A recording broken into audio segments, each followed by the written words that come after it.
Welcome to Biology My Passion. I am Soumya Harikrishna. Today we are learning the topic DNA fingerprinting, which is otherwise called DNA profiling or DNA typing. The fingerprints have played a crucial role in human identity cases for several decades. It has given evidences in finding out a culprit in a crime scene, because no two individuals can have the same fingerprints. The same way, no two individuals except identical twins can have the genomes with the same nucleotide sequences. DNA fingerprinting was first invented by Sir Alex Jeffrey, who was a British geneticist in the year 1977 at Leicester University. Human genome consists of 3 into 10 to the power of 9 nucleotides or 3 billion nucleotides. If you analyze these sequences, we will find that 99.9% of the sequences are same for all of us. Whether it is me or you, it is same for all of us. Why? Because our basic features, basic metabolic reactions and our body functions are similar. Then 0.1% sequences make the difference in us or make us unique in our phenotypic expressions. So that 0.1 difference making or distinguishing me from you. So if you can study those sequences in my body and compare with yours, we can identify who is who. So this technique is used in DNA fingerprinting. So DNA fingerprinting is a very quick technique of identifying the sequences or comparing the sequences of two different individuals. So we learned there are 3 into 10 to the power of 9 nucleotides in the human genome. But if you sequence them, we identify that majority of the regions in these nucleotide sequences are simply repeating sequences or non-coding sequences. They are called repetitive sequences. These repetitive sequences are sometimes highly repetitive or sometimes moderately repetitive. So if you try to figure them out on chromosomes, they are found as blocks of tandem repeats at particular sites on the chromosome. And when we are doing gel electrophoresis, we get them as separate bands. Whereas if you go for density gradient centrifugation of this human genome, we will get 2 peaks, one major peak and one minor peak. So this 99.9% will form the bulk DNA, which is similar to all of us. Whereas the 0.1% will make the minor peak. This is the minor peak, which is known as the satellite DNA. So the changes in this satellite DNA is actually the basis of DNA fingerprinting. Now our focus is on the minor peak or the satellite DNA. Repetitive sequences. Satellite DNA means the repetitive sequences. So that is again classified based on the base composition. Base composition means what? Whether it is adenine thymine rich or guanine cytosine rich. Then length of the segments. There is a lot of variability in their length and number of repetitive units, how many times they are being repeated. So based on that, we have 2 types of satellites, microsatellites and mini satellites. So microsatellite means the repetitive sequences are 2 to 9 base pairs long, whereas mini satellites mean they are 10 to 100 base pairs long. So for example, if I am taking a sequence A, T, T, C, G, T. Okay. So how many nitrogenous bases are here? 1, 2, 3, 4, 5, 6. So it is between 2 and 9. So it is a microsatellite. Whereas if it is another case, mini satellite,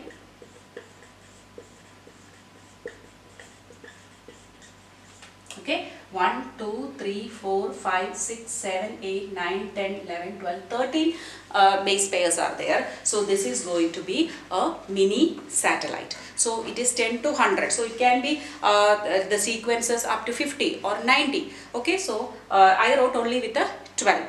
Right. So this is called a mini satellite. So these repetitive sequences, they do not code for any protein. They are simply tandemly repeating. So these sequences, or especially the mini satellites, we are considering for DNA fingerprinting, because mini satellites includes variable number tandem repeats. Variable number tandem repeats. What does that mean? That is, these are repeated as several times. Okay. So one thing you have to remember here is, when we are classifying into micro and mini satellite, we are not classifying based on how many times they are being repeated. No, we are not classifying based on that. Our classification is based on how many base pairs are there in that sequence which is being repeated. Okay, for example, if I am writing biology,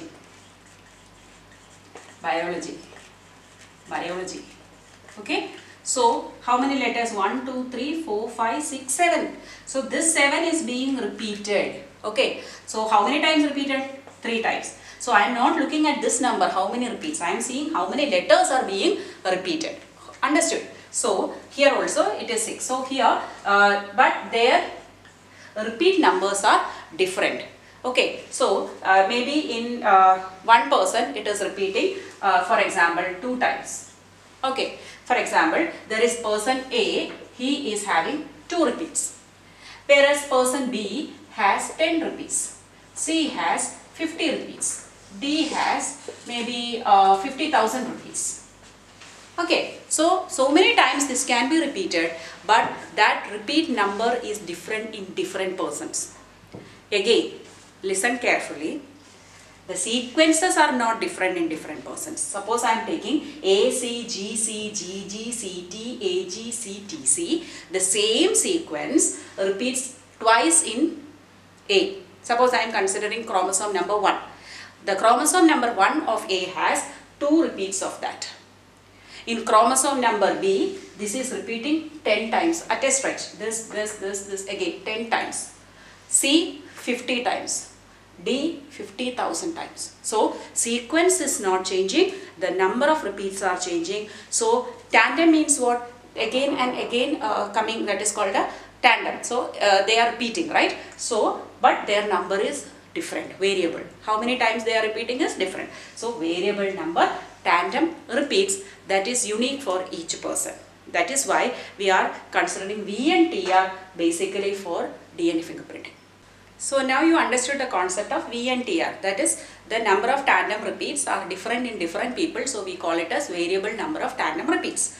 Now suppose if you take the DNA of a particular person, we know that the repeats are here. So suppose this is first repeat, again repeat, again repeat. Okay, so these V and TRs are flanked by unique restriction sites. That means if you are using a restriction enzyme, we all learned about restriction enzyme use and all in biotechnology. So if you are using a specific restriction enzyme to cut this, you know it will cut here and here, here and here, here and here. So we will get the DNA fragment. But will the length of the fragment be same in all people? No, because we know A has only 2 repeats. Maybe he has a small length of fragment, whereas B has longer. C has even longer, D has the longest because he has more repeats. Okay, so this is called a restriction .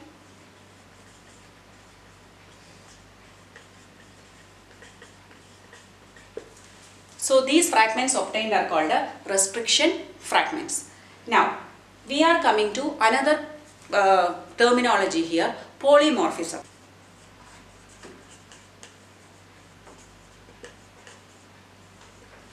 Polymorphism is nothing but genetic variability. Okay, so we know that what can cause polymorphism or genetic variability? Mutation. Mutation means sudden heritable changes occurring in the DNA. So this mutation can happen to our somatic cells or the germ cells. So if it is happening to somatic cells, it may not pass on to the next generation. But if it is happening to your germ cells, and if it is not, that mutation is not lethal, or that mutation is not impairing the ability of the offspring of the individual to pass it on to the offspring, or if the organism is able to reproduce with that mutation, definitely that change which happened will pass on to the next generation through sexual reproduction. And over the years, all the generations will accumulate this variation. So this is called a polymorphism. These variable number tandem repeats or the restriction fragments show high degree of polymorphism that is exploited in DNA fingerprinting. So if more than one variant of a gene means what?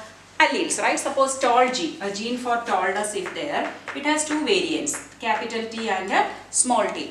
Or the same way we know that blood group gene has three variants, IA, IB and a small I. So more than one variant is of a gene, that is different alleles are occurring at a particular locus. Locus means what? On the chromosome. Where is the allele located? That part is called a locus. So at a locus, at a frequency higher than 0.01, then we call it as polymorphism. So if a single mutation or a change happening, we don't call it polymorphism. But if there are lot of changes happening or the frequency is very high for that mutation, that allelic frequency is high, we call it as polymorphism.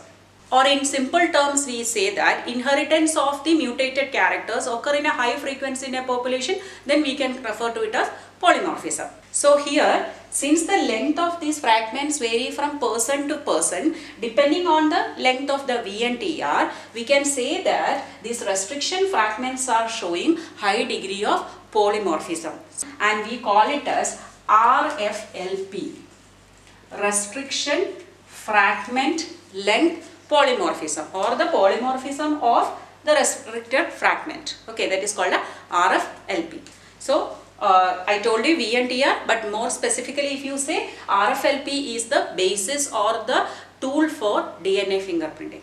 In order to understand DNA fingerprinting, you should know the following concepts very clearly. What are they? Our genome has satellite or repetitive sequences.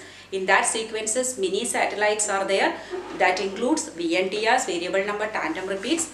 Their length is different in different people, forming restriction fragments. These restriction fragments show a large degree of changes called a restriction fragment length polymorphism. That is the basis of DNA fingerprinting. So I told you we need DNA sample, and if you get that sample of two people, A and B, by seeing the RFLP, we can find out who is who, right? So usually we are exploiting this technique in crime scenes. There are other applications, we will come to that, but let us consider a crime scene. So usually from crime scene getting a DNA sample is not that easy. Suppose if it is an old crime. Otherwise we can get DNA samples from the following things. Even if the sample is very old, we can get the DNA sequences from it.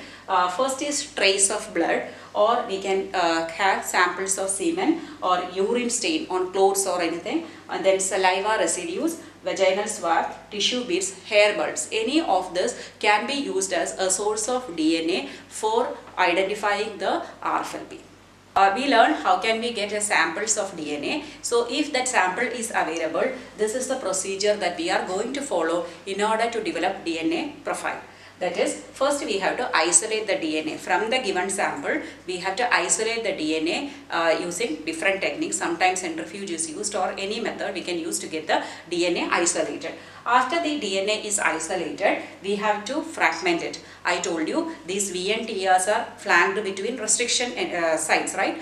These restriction sites can be cleaved using restriction enzymes, specific enzymes. So we get restriction fragment length. So to analyze those restriction fragment length analysis, we are requiring this fragmentation. So if you simply fragment, what is the next step? We have to separate them out, right? So for that, we need gel electrophoresis. You know that we learned about gel electrophoresis in biotechnology. So we are loading the DNA samples here, and we know depending upon their size, they will move. We know the properly cleaved ones will move farther. Suppose we know the sequence A, T, G, C, GCC, TG, CTG. Okay, suppose this is our VNTR that we are looking for. So I know 1, 2, 3, 4, 5, 6, 7, 8, 9, 10, 11, 12. So suppose maybe here is the one with the 3 sequences, here is 5 sequences, then 8 sequences, 10 sequences, 12 sequences. So mine is a 12 sequence. So where that is come, we can take this will be the, these are the fragments that we are looking for. These are all 12 sequences. But I know this is the one. So after taking this, I can identify which one is having the sequence using VNTR probe, so that I can isolate it out. Okay. So now after getting these samples or the bands on the gel electrophoresis, we cannot use a probe with a double-stranded DNA, because double-stranded DNA is closed. our idea is to attach a radioactive sequence here. So until and unless it is opened, how can it be possible? So the next step is the double-stranded DNA is made single-stranded DNA. So this opening or the conversion can be using alkaline chemicals. So after that we go for a technique called a Southern blotting. Southern blotting is a technique of, it's as the name indicates, blotting. We are taking the DNA from the gel. Here it is gel. We cannot work on it when it is on the gel. So we have to get it on a solid frame. So using a nitrocellulose paper, we are blotting it up. Okay, we'll keep a nitrocellulose paper on that, applying weight on it so that will imbibe here and get stuck to the paper. Then we can autoclave it in 180 degrees Celsius to get it done in that paper. So this process of Southern blotting was developed by a scientist called E.M. Southern. So the process is named after him, Southern blotting technique. It's a blotting technique. We are getting it onto a nitrocellulose paper or blotting it onto a paper. So followed by this, when RNA was found, we told it as, this is the Southern blotting. So we told it as the Northern blotting. And for protein we called Western blotting. Okay, so here we are doing Southern blotting, and after getting the DNA on the nitrocellulose paper, now we are hybridizing it using VNTR probes. I told you, suppose this is the sequence here. Okay, this is the DNA, we know this is the sequence. Okay, so I know the complementary sequence of this. So I will be preparing a complementary sequence that is called a VNTR probe, which is made radioactive. So that will come and bind here. Complementary means what? It will be TA, CG, CG, A, C, G, A, C. So but this is made radioactive. So when it is binding with this, we know it will appear in an autoradiography paper. When we are taking autoradiography photography, we will get all the radioactive ones clear, visible as bands. Okay, so we can easily locate or we can easily find out the length of the variable fragments and identify them easily. So we got the VNTR using Southern blotting technique using this VNTR probes. Now let us see how can we analyze that RFL, that is restricted fragment length. So here we have taken the samples from two individuals. For example, if this is a crime scene, imagine we have got a sample from crime scene and we have two suspects, A and B. So we do not know whether A or B did the crime. So we are trying to prove it. So for that we have taken 3 chromosomes randomly. Out of 23 chromosomes, we have taken 7th chromosome, 2nd one and 16th one. Okay. So here we can see each chromosome there is a paternal and maternal copy, right? So for this person, it is first chromosome, that is maybe suppose it is paternal, it is 3 times repetition is there.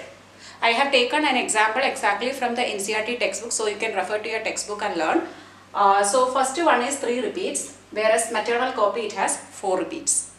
Whereas the second person for the same 7th chromosome, he has 11 repeats and 9 repeats. Then second chromosome, he has got 8 repeats of paternal copy and maternal copy 7 repeats. For this person again 8 copy, but the maternal copy is a 7. 16th one, it is 5 on this and 10 on the maternal copy. Here 5 and 2. So total the sequences are different.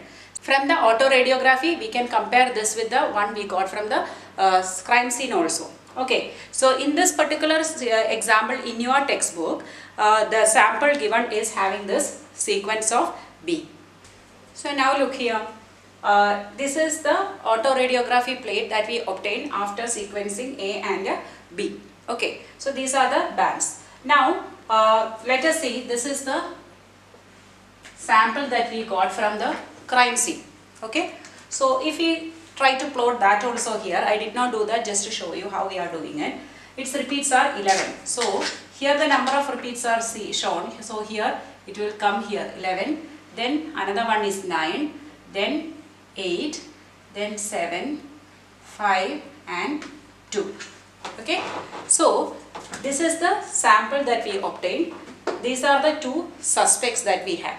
Now if you try to match this, we know that this is not matching with this band, but this is exactly matching with this, right? So we know that the B is the person who was there in the crime scene, whose sample we got from the crime scene. So this is how we are analyzing.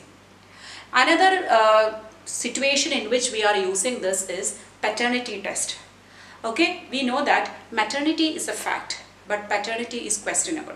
So in such disputes, so here there also they are using the same way. For example, they will take the sequence of the child. Suppose C is the child. There are maybe two men claiming for the paternity of a particular child, or somebody is denying. In both the cases we can use it and compare the child's samples with the parents, right, mothers and fathers, because we learn that these V and TRs are heritable. We will have the sequences like our parents also. So there it won't be exactly only B like this, because it will be, the child will have a combination of both father and mother's V and TRs. So by sequencing or analyzing this, we can easily find it out. Now let us discuss the application of DNA fingerprinting. So the first is, just now we mentioned, it's a strong forensic tool in solving many of the crime situations or crime. Then second is paternity testing, just to prove the paternity. Then determine genetic variation. In a population, we can identify the genetic variation using DNA fingerprinting. Then determining lineages of human beings and other animals when we are studying evolution. And to diagnose hereditary diseases like sickle cell anemia, hemophilia, cystic fibrosis, thalassemia, we can use it. And also we can identify antibiotic in finding antibiotic resistance in different bacteria. Hope DNA fingerprinting is very clear for you. If you have any doubt, you can post in the comment section. I will definitely reply. So please like, share and subscribe to my channel, Biology My Passion.